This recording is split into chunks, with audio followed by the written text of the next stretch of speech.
I am John, and I'm reading 2 Chronicles chapter 36, which is the last chapter of that book. I'm reading out of the King James Bible, and I've got with me Zoe.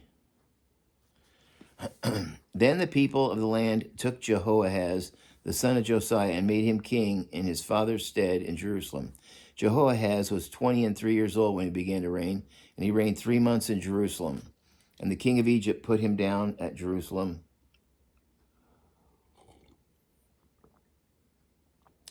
and condemned the land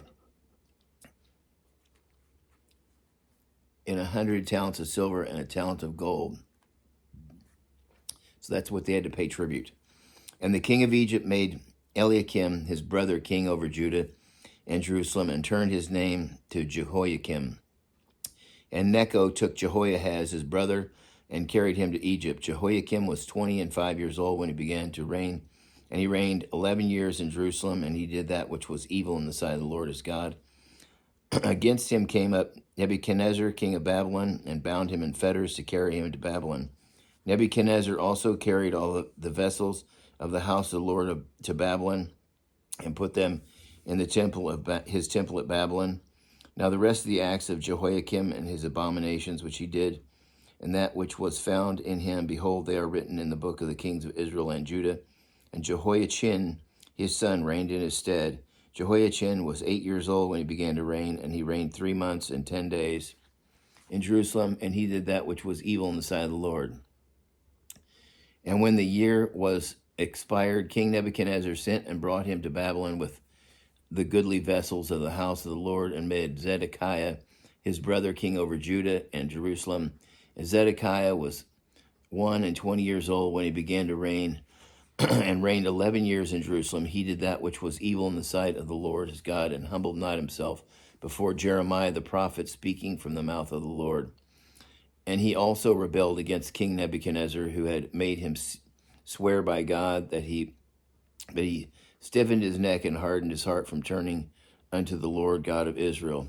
Moreover, all the chief of the priests and the people transgressed very much after all the abominations of the heathen, and polluted the house of the Lord, which he had hallowed in Jerusalem. And the Lord God of their fathers sent to them by his messengers, rising up betimes and sending, because he had compassion on his people and on the dwelling place.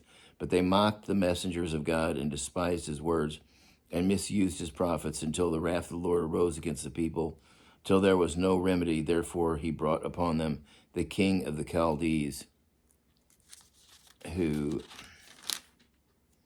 slew their young men with the sword in the house of their sanctuary, and had no compassion upon man or maiden, old man, or him that stooped for age. He gave them all into his hand. And all the vessels of the house of God, great and small, and the treasures of the house of the Lord, and the treasures of the king, and of his princes, all these he brought to Babylon. And they burnt the house of God, and broke down the wall of Jerusalem, burned all the palaces thereof with fire, and destroyed all the goodly vessels thereof. And them that had escaped from the sword carried he away to Babylon, where they were servants to him and his sons until the reign of the kingdom of Persia, to fulfill the word of the Lord by the mouth of Jeremiah, until the land had enjoyed her Sabbaths. For as long as she lay desolate, she kept Sabbath to fulfill 70 years. So what that means is they were, according to Jeremiah the prophet, God was going to make them stay in Babylon 70 years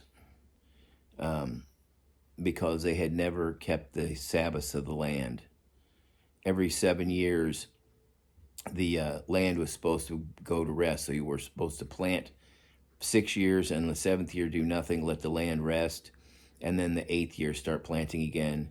And they had never kept that. And so the Lord made them stay in Babylon for 70 years. Now in the first year of Cyrus, king of Persia, that the word of the Lord spoken by the mouth of Jeremiah might be accomplished, the Lord stirred up the spirit of Cyrus, king of Persia, that he made a proclamation throughout and put it all his kingdom, and put it also in writing, saying, Thus saith Cyrus, king of Persia, all the kingdoms of the earth hath the Lord God of heaven given me, and he hath charged me to build him a house in Jerusalem, which is in Judah. Who is there among you of all his people? The Lord his God be with him, and let him go up. And that's the end of this 2 Chronicles chapter 36. What that was at the very end is Daniel was in Babylon, and he gave Cyrus a copy of the scriptures, and God had mentioned him by name, that he was going to be his instrument.